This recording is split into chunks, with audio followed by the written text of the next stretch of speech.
वह खून कहो किस मतलब का जिसमें जीवन न रवानी है, जो परवश होकर बहता है वह खून नहीं है पानी है। उस दिन लोगों ने सही सही खून की कीमत पहचानी थी, जिस दिन सुभाष ने बर्मा में मांगी उनसे कुर्बानी थी। बोले स्वतंत्रता की खातिर बलिदान तुम्हें करना होगा, तुम बहुत जी चुके जग में लेकिन आगे तुम्हें मरना होगा। आजादी के चरणों में जो जयमाल चढ़ाई जाएगी वह सुनो तुम्हारे शीशों के फूलों से गूंथी जाएगी। आजादी का संग्राम कहीं पैसों पर खेला जाता है, यह शीश कटाने का सौदा नंगे सर झेला जाता है। अजानू बाहू ऊंची करके वे बोले रक्त तुम मुझे देना, बदले में भारत की आजादी तुम मुझसे लेना। हो गई सभा में उथल पुथल, सीने में दिल न समाते थे, स्वर इनकलाब के नारे कोसों तक छाए जाते थे। हम देंगे देंगे रक्त बस यही शब्द सुनाई देते थे, रण में जाने को युवक खड़े तैयार दिखाई देते थे। बोले सुभाष वह आगे आए जिसके तन में भारतीय खून बहता हो, वह आगे आए जो खुद को हिंदुस्तानी कहता हो, वह आगे आए जो इस खूनी हस्ताक्षर करता हो। मैं कफन बढ़ाता हूं, वह आगे आए जो इसे हंस कर लेता है। सारी जनता हुंकार उठी, हम आते हैं हम आते हैं, माता के चरणों में हम अपना रक्त चढ़ाते हैं। उस दिन देखा साहस से भरे युवक बढ़ते ही जाते थे, चाकू छुरी कटारों से वे अपना रक्त बहाते थे, फिर उस रक्त की स्याही में वे अपनी कलम डुबाते थे और आजादी के परवाने पर हस्ताक्षर करते जाते थे। उस दिन तारों ने देखा हिंदुस्तानी विश्वास नया, जब लिखा भारत के महावीरों ने खून से इतिहास नया। आप सभी देशवासियों को स्वतंत्रता दिवस की हार्दिक शुभकामनाएं। यह स्वतंत्रता दिवस हमारा हमेशा बरकरार रहे। हम लोगों को ये जो आजादी मिली है, ये इतने आसानी से आजादी नहीं मिले। वो आजादी के लिए न जाने कितने वीरों ने अपने बलिदान दिए हैं। इसको दक्षिण का याद करिए, टीपू सुल्तान, वो मराठाओं की शक्ति, वो राजपूतों का बलिदान, वो सिखों की तलवार, झांसी की रानी, वो 11 साल का लड़का खुदीराम बोस जिसकी दाढ़ी मूछ नहीं थी, फिर भी उसने अंग्रेजों के आगे डट कर मुकाबला किया और अंग्रेजों ने उस बच्चे को फांसी चढ़ा दिया। वो सुभाष चंद्र बोस याद कीजिए, वो भगत सिंह, चंद्रशेखर आजाद, अशफाकुल्लाह खान, राम प्रसाद बिस्मिल, न जाने कितने वीरों ने इस देश को सींचा है अपने रक्त से, तब हमें ये आजादी मिली है। लेकिन आज भी अशिक्षितता के अभाव में, अशिक्षितता के कारण हम इस आजादी को अच्छे से नहीं ले जा पा रहे हैं। जितना देश को आगे जाना चाहिए, अभी भी देश को आगे ले जाने की जरूरत है। अभी हमको लड़ना है अशिक्षितता से। अगर हम अशिक्षित रहेंगे तो कभी आगे नहीं जा पाएंगे। हमारा देश का नाम उतना आगे नहीं जा पाएगा जितना हमें जाना चाहिए। इसलिए वर्तमान समय में आपको वो कोई ऐसा नहीं है कि अब आपको कोई अंग्रेजों से लड़ना, अभी आपको लड़ना है अंधविश्वास से, अभी आपको लड़ना है ऊंच नीच से, अभी आपको लड़ना है क्षेत्रवाद से कि तुम दक्षिण भारत को, हम उत्तर भारत के, तुम बिहारी, हम ये हम वो, मतलब ये सब चीजों से अभी लड़ना है। अभी लड़ना है अंधविश्वास से, जाति धर्म ऊंच नीच, इन सारे चीजों से लड़के हमें एक होना है। और यह जिस दिन हमें लग जाएगा कि नहीं, हिंदुस्तान के हर व्यक्ति के अंदर यह भावना आ जाएगी कि हमने अपने जाति धर्म ये सब बाद में, पहले हम सब एक हिंदुस्तानी है, यह भावना जिस दिन आ जाएगी उस दिन हमें सच्चे मायने में आजादी मिल जाएगी। अभी हमें बहुत कुछ करना है इस देश को आगे ले जाने को। हमें अपने देश को अमेरिका, ब्रिटेन, जापान जैसे देशों के विकसित श्रेणी में लेके आगे जाना है। यह केवल हम तभी ले जा सकते हैं जब हम शिक्षित होंगे। नई शिक्षा प्रणाली भी इसी ओर में कदम बढ़ाने के लिए एक बहुत ही बढ़िया कारगर साबित हुआ है। हम लोगों ने, ऐसा नहीं है कि हम लोग आजादी के बाद हर मोड़ को देखा, ऐसा नहीं कि केवल विकास देखा या केवल मतलब विकासहीन देखा। हम लोगों ने बहुत सारे अच्छे काम भी किए। ग्लोबलाइजेशन, प्राइवेटाइजेशन, जो लिबरलाइजेशन था उसने देश ने काफी तरक्कियां भी की। हमने कई सारे युद्ध भी देखे, उस कई युद्धों में हमने ऐसी जीत दर्ज की जो पूरी दुनिया में कहीं नहीं देखी गई थी। 71 की लड़ाई में जब 93,000 फौजियों को हमने घुटना टिका दिया था, लेकिन वही युद्ध में हम लोगों ने देखा कि 62 में कैसे हमने मतलब संसाधनों के अभाव में हम लोगों ने उतना अच्छा काम नहीं कर सका। लेकिन उसी 62 के बाद 5 साल बाद हम लोगों ने चाइना को मुंह तोड़ जवाब दिए थे। उसी मुंह तोड़ जवाब का आपको नमूना दिखाते हैं। वुहान में चाइना के एक स्लीपिंग बुद्धा काफी मंदिर प्रसिद्ध है, महात्मा बुद्ध का। वहां पर भारतीय राजनयिक जो दूतावास थे, कॉन्सुलेट में काम करते थे, उनका नाम था कृष्णन रघुनाथन। ये 4 जून 1967 को यहां से जा रहे थे, तो इन्होंने अपनी गाड़ी को रोककर इस महात्मा बुद्ध की मूर्तियों के तथा मंदिरों के अवशेष का फोटो लेने लगे थे। ये एरिया मिलिट्री वाला एक छावनी का एरिया था। अभी ये फोटो ले ही रहे थे कि चाइना की जो पीपुल्स लिबरेशन आर्मी है, PLA ने इन्हें आकर गिरफ्तार कर लिया। ये समझाते रह गए कि हम फोटो यहाँ की मिलिट्री बेस का नहीं ले रहे थे, बल्कि हम यहाँ महात्मा बुद्ध की फोटो ले रहे थे। और महात्मा बुद्ध का भारत से तो कितना लगाव है, हमने ही पूरी दुनिया को बुद्ध दिया, हमने चीन को बुद्ध दिया, बदले में उसने हमें युद्ध दे दिया था। तो हम लोग महात्मा बुद्ध की फोटो को आज भी इज्जत से देखते हैं लोग, तो ये फोटो ले रहे थे। लेकिन चाइनीज पीएलए वालों ने इनकी बात को नहीं सुनी और उन लोगों ने इन्हें अरेस्ट कर लिया, इन पर जासूसी का आरोप लगाया और जासूसी के आरोप लगाने के बाद इन्हें पूरी जनता के सामने बेइज्जत करने के लिए 15,000 लोगों के आगे इन्हें मुकदमा चलाया गया और इन्हें जासूसी का आरोप लगाकर इन्हें पर्सोना नॉन ग्राटा घोषित कर दिया गया कि अवांछनीय व्यक्ति इसे देश से निकालिए। और अगले दिन मतलब ये मुकदमा चलने के बाद 13 जून को इन्हें पूरी तरह एयरपोर्ट पर घसीटते हुए लाया गया। इतना घसीटा गया था कि इनके पैर से जूते निकल गए थे, इन्हें नंगे पांव घसीटा गया। चाइना के जो रेड गार्ड्स थे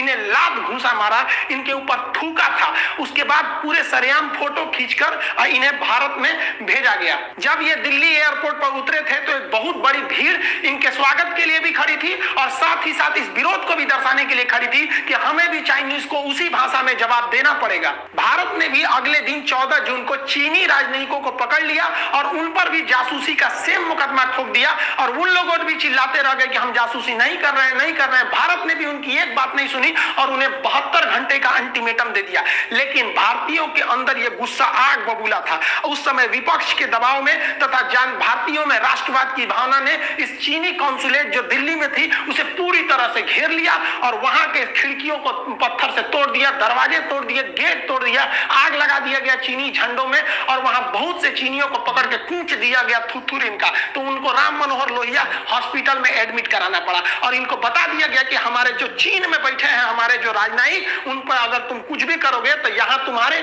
जो राजनयिक दिल्ली में बैठे हैं वो बचकर नहीं जाएंगे। भारत के इस घटना ने जो दिल्ली में उनके राजनयिकों पर हमला किया था, इससे चाइना आग बबूला हो गया और चाइना को लगा कि वो बहुत बड़ा पावरफुल है। उसने भारतीय राजदूतावास जो थी वहां पर उसको घेर लिया और उसके अंदर 63 भारतीय महिलाएं भी थी, उसमें बच्चे भी थे, उन सबों को परिवार के साथ घेर लिया और चीन की जो रेड गार्ड्स थी पूरी तरह से घेर ली। चीन के लोग भी यहाँ पर तोड़फोड़ करने लगे, यहाँ के खिड़की दरवाजे तोड़ दिए गए, यहाँ पे भी थोड़े बहुत आगजनी किए गए। लेकिन यहाँ चीन ने वो चाल किया कि यहाँ पर सप्लाई लाइन रोक दी गई। जो छोटे बच्चे थे उनके लिए जरूरी नाश्ता, खाना, दूध, पानी, ये सबको भी सप्लाई रोक दिया गया। और हद तो तब हो गई जब वहां पर अमेरिका, ब्रिटेन, जापान जैसे देशों के भी दूतावास थे, उन लोग भी क्या किए कि अपनी मदद से भेजे कि उस सामान के अंदर जो लोग हैं वो लोग भी कुछ खा पी ले। तो ये जो रेड गार्ड थे वो उनको भी ले जाने से मना कर दिया, नहीं अंदर कोई नहीं जाएगा ना कोई निकलेगा। और उस दूतावास में जो चीन के लोग काम करते थे, जो वहां पे वर्कर थे, उनको चीन वालों ने कहा कि तुम कोई अंदर काम करने नहीं जाएगा। पूरी तरह से इसका घेराबंदी कर लिया गया।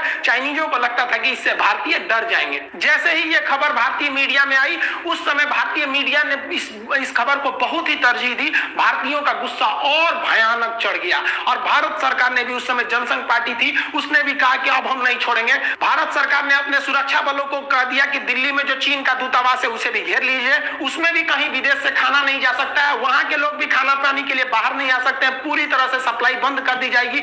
वहां पर भी वहां के जितने लोग हैं उनको कहीं से न आने जाने कहीं की कोई इजाजत नहीं दी जाएगी। जो जो चीन के बीजिंग में हो रहा है वह सब दिल्ली में किया जाएगा। अगर वहां बंदी बनाए गए हैं तो यहां बंदी बनाएंगे। आप अगर वहां कुछ अत्याचार करते हैं तो उम्मीद रखिए कि यहां उनसे दुगना अत्याचार किया जाएगा। यहां चीन एक चाल चलने की कोशिश किया। जो उसके दूतावास थे वहां पर जो लोग बंधक बनाए गए थे वो तो अलग थे, जो हॉस्पिटल में हाथ गोड़ तुरा गया था उन लोग का कुछ दिए थे सब भारत वाले। दिल्ली वाले बहुत अच्छा काम किए थे। इस चीज के लिए दिल्ली वालों को सैल्यूट करते हैं कि जब देश की बात आएगी ना तो भाड़ में गया इंसानियत। अगर हमारे देश की इज्जत पे आएगी ना तो थूर देंगे ऐसे ही, तुम चाहे कितनों बड़े के देश के रहो। तो यहाँ पर दिल्ली वाले ने जो पूछा था, वो लोग राम मनोहर लोहिया हॉस्पिटल में एडमिट थे। तो चीन जो था वहां पर एक स्पेशल कोड भेजा दूतावास भारतीय विदेश मंत्रालय को कि हमारा एक विमान जो है वो इस रास्ते से जाएगा और जो थुरा कुछ आ गए हैं सब वहां पर छोटका छोटका चीनिया सब, उनको भर भर के ले आएगा। तो भारत सरकार ने ओपन बिना कोडलेस के संदेश भेज दिया। देखिए जो विदेश में राजदूतों से बात होती है वो कोड में बात होती है,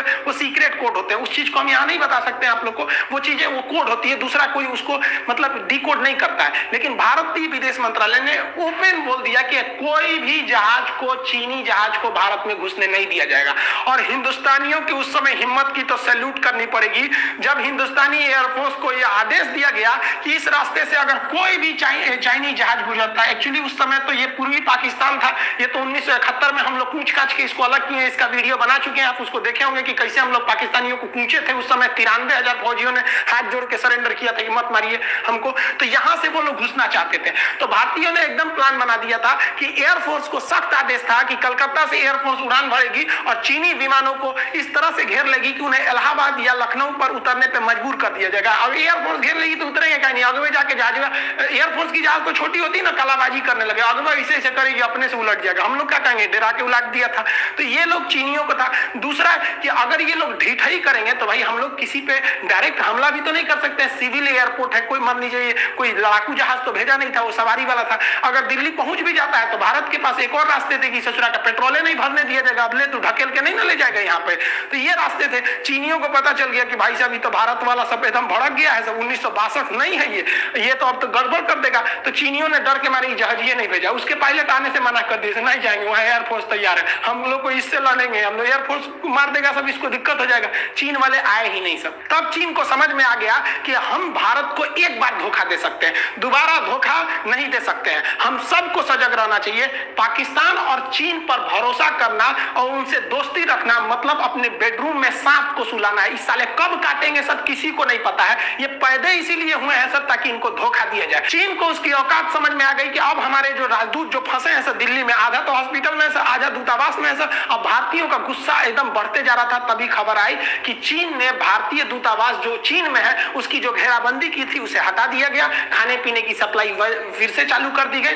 तब भारत ने भी यहाँ क्या किया कि जो उनके राजदूत थे जिन पर जासूसी का आरोप लगा था, तो हमारे कैसे जासूस हमारे दूतावास को पीट पीट के आप लाए थे, हमारे राजदूत को भारत ने भी उनको घसीटते हुए रोड पर लाया, ऐसे ही भीड़ में लाया और फोटो खिंचवा के एयरपोर्ट पे बैठाया, पूरी दुनिया को दिखा दिया कि देखिए ये चाइना का राजदूत है। और हम तब भारत ने कर दिया, जब भारत ये सब होने के बावजूद चीन को स्पष्ट संदेश भेज दिया कि आपको भारत में दूतावास खोलना है तो खोलिए, लेकिन आपकी सुरक्षा की गारंटी हम नहीं लेते हैं, क्योंकि हमारी देश की जनता कूच देगी ना तो फिर हम नहीं है। आपका मन है तो रखिए, नहीं मन है तो मत रखिए। चाइना ने 80% लोगों को बुला लिया, हमको तो लगता है ससुरे भाग गए सब डर के मारे काठमांडू के रास्ते से कि दिल्ली वाला कूच देगा सब। एक नंबर काम किया सब दिल्ली वाले। तो आपको क्या लगता है चीन बहुत शक्तिशाली है? हम लोगों को देखिए सबसे बड़ा रिस्क क्या होता है, रिस्क नहीं लेना। इतनी औकात नहीं है, हम सब जिस दिन एक खड़े हो जाएंगे ना उस दिन औकात दिखा देंगे चाइना के कि तुम क्या चीज हो। बस चाइना में क्या है कि वहां पे देश बड़ा होता है, वह अंदर वो लोग क्या है ऊंच नीच, वहां पे भी है गरीबी अमीरी जात धर्म वहां भी है, लेकिन वो देश के नाम पर एक हो जाते हैं।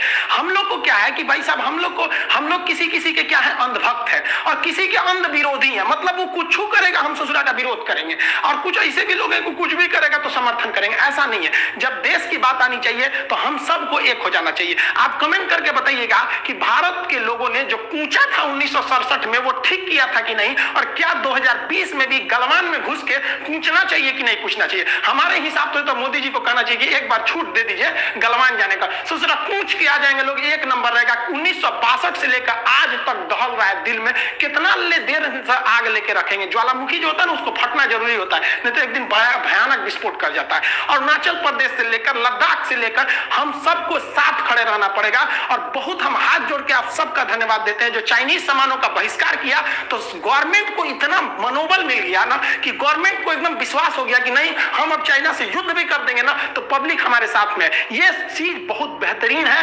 राष्ट्र के पहले हमारा राष्ट्र होना चाहिए, पहले हमारा राष्ट्र, बाद में कुछ है हम हैं, पहले हम हिंदुस्तानी हैं। और ये भावना रहेगी ना तो चीन को हम लोग 2030 तक उनको बढ़िया से उनका सबक सिखाएंगे। उनका दूसरा सबसे बड़ा पार्टनर हम लोग बन जाते हैं लोग, और हमारी जमीन को कब्जा करेंगे। जो 1967 में हुआ वो 2020 में भी वही खोज रहा है। आज सुबह ही मोदी जी ने भी कह दिया था कि चीन के कहने पर या किसी विदेशी ताकतों के कहने पर भारत अपनी सड़कों को नहीं रोकेगा। हम कश्मीर से कन्याकुमारी तक सड़क बनाएंगे और हम बनाएंगे। मेन बवाल जो हुआ था सड़क बनाने का ना, देख लो चाइना हमारी सड़कें बनकर रेडी हो गई। झारखंड से लेके गए थे मजदूरों को वहां सड़क बनाने के लिए।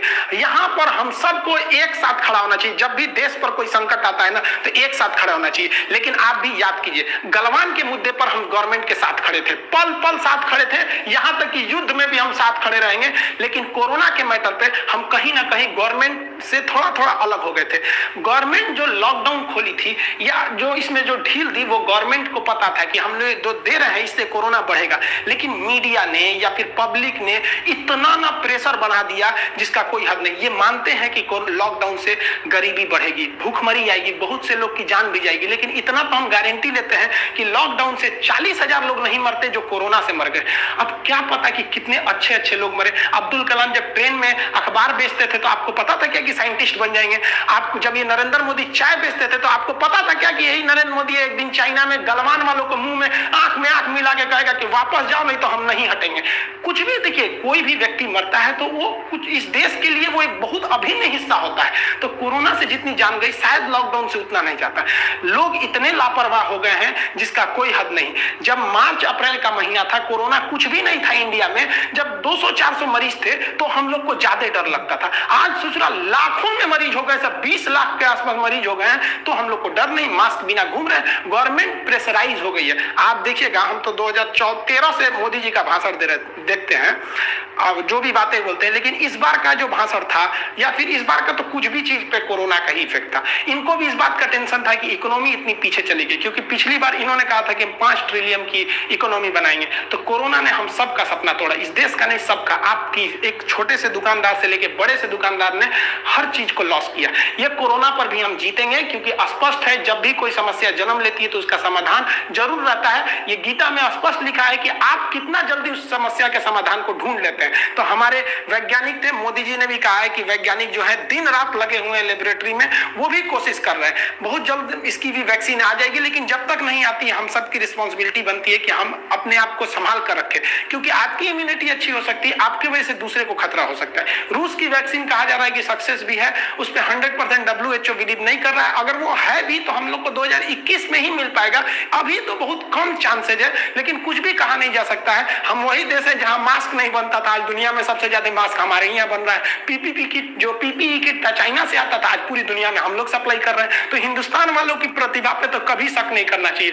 लोग कह रहे हैं ना कि वैक्सीन बन जाएगी तो कहां कितना जल्दी प्रोडक्शन होगा। अरे भारत वाले को दे दीजिए ना, यहाँ दिन रात मना इतना ना प्रोडक्शन कर देगा कि एक्स्ट्रा में वैक्सीन हो जाएगा। तो हम सब यही दुआ करते हैं ऊपर वाले से कि जल्दी से जल्दी ये कोरोना जाए, फिर से हमारा देश समृद्ध हो सके। हम अपने देश के बहादुर सिपाहियों को सैल्यूट करते हैं कि इस कोरोना में भी वो लोगों ने कुछ भी नहीं देखा, हमारे देश के लिए डट कर खड़े रहे थे वो लोग। ये जो हमारे भारत के फौजी हैं ये असली हीरो हैं। हमें बहुत गुस्सा लगता है जब मूवी में जो एक्टर काम करते हैं उसको लोग हीरो बोलते हैं। अरे वो हीरो नहीं है, वो एक्टर है। हाँ, अच्छे एक्टर हो सकते हैं, समाज के लिए अच्छी मूवियां बनाते हैं, सही है भाई साहब, आप लोग एक्टर हैं। हीरो जो है ना ये है हीरो, असली हीरो ये है। वो लोग एक्टर और एक्ट्रेस हैं लोग। हीरोइन आप बात करते हैं झांसी की रानी की, जो आप बहादुरी देखे, जब झांसी की रानी जब शहीद हो गई थी तो अंग्रेजों की हिम्मत नहीं थी कि जाके उनकी बॉडी को उठा सके। उनको डर लगता था कि ससुर अगर थोड़ा भी सांसें चल रही होंगी तो छोड़ेगी नहीं। वहां पे वो औरत की शक्ल में शेरनी थी, शेरनी वहां पर। ये हमारे देश के असली हीरो हैं।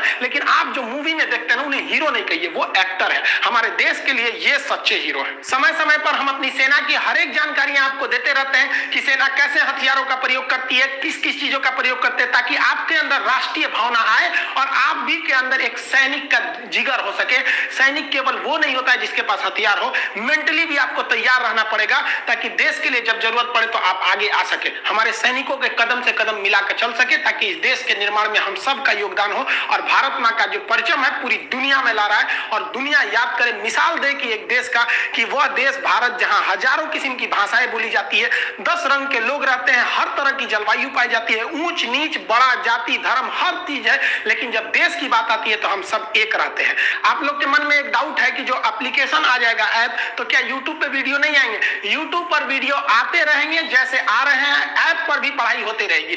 देखिए पढ़ाई का जो टॉपिक है, जो मेन टॉपिक है, वो इस पे भी होते रहेगा। एक्चुअली क्या होता है ना कि यूट्यूब पे अगर पढ़ाई का टॉपिक डाल दिया जाता है तो कुछ ऐसे भी है सब ससुरा जिनको पढ़ना उड़ने से कोई मतलब नहीं है, वो देख के कहते हैं ये कौन चीज है यहाँ पर। तो भाई ट्रक का माल टेम्पू में लोड नहीं होता है। तो जो मेन पढ़ाई का चीज है वो इसमें रहेगा। जो यूट्यूब पर वीडियो आते रहते हैं इंटरनेशनल रिलेशन के बारे में, वो आते रहेंगे। हमारे मकसद है कि हिंदुस्तान के कम से कम 10 करोड़ लोगों को हिंदुस्तान के बारे में बताएं, हिंदुस्तान के जो गौरव था, जो इतिहास थी हमारी, उससे रूबरू कराएं। और हमारा यही टारगेट टारगेट है कि हम अपने यूट्यूब के माध्यम से या ऐप के माध्यम से 130 करोड़ जनता में से कम 10 करोड़ जनता को यह बता सके कि हम वही हिंदुस्तानी है जिसके आगे सिकंदर भी नतमस्तक होकर चला गया था। हम वही हिंदुस्तानी है जो दुनिया को बुद्ध दिए, महावीर स्वामी दिए, हमने नालंदा विश्वविद्यालय दिया। यही वो धरती है जहां से आर्यभट्ट को दिया गया था। ज्योतिष शास्त्र में हमारा जो देश था वो पूरी दुनिया में सबसे आगे था। तो हम अपनी गौरव को भूलते जा रहे हैं, लेकिन इसको नहीं भूलेंगे।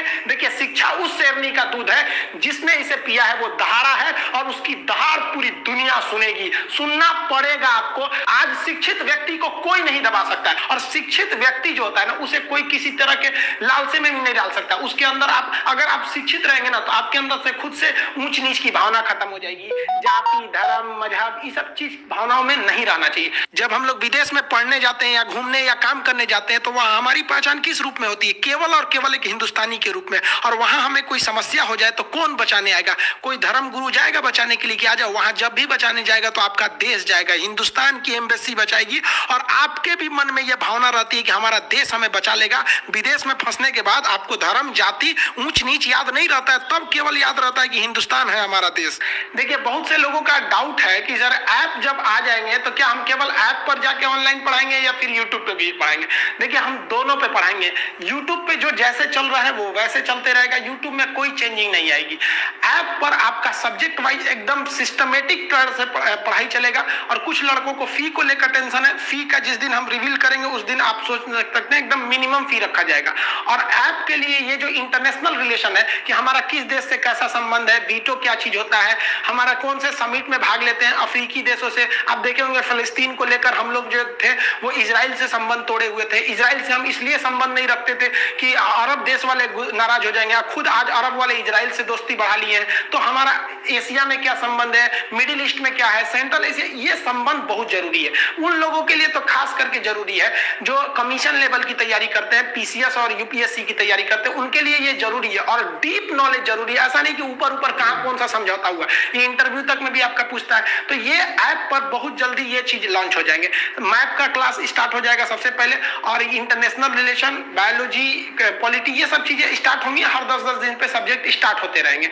कुछ लोगों का कहना है कि सर यूट्यूब पे ही क्यों नहीं पढ़ा दे रहे हैं? तो देखिए, यूट्यूब पे पढ़ाने के कुछ नियम कानून है कि यूट्यूब पर अगर हम पढ़ाएंगे तो यूट्यूब के नियम को फॉलो करना पड़ेगा। कुछ चीजें हैं जो आपको हम बताना चाहते हैं लेकिन यूट्यूब पर आके नहीं बता सकते। इसमें भी 75 नियम है। ऐप रहता है तो वो हमारे हिसाब से चलता है, उस पर किसी के नियम कानून नहीं रहते।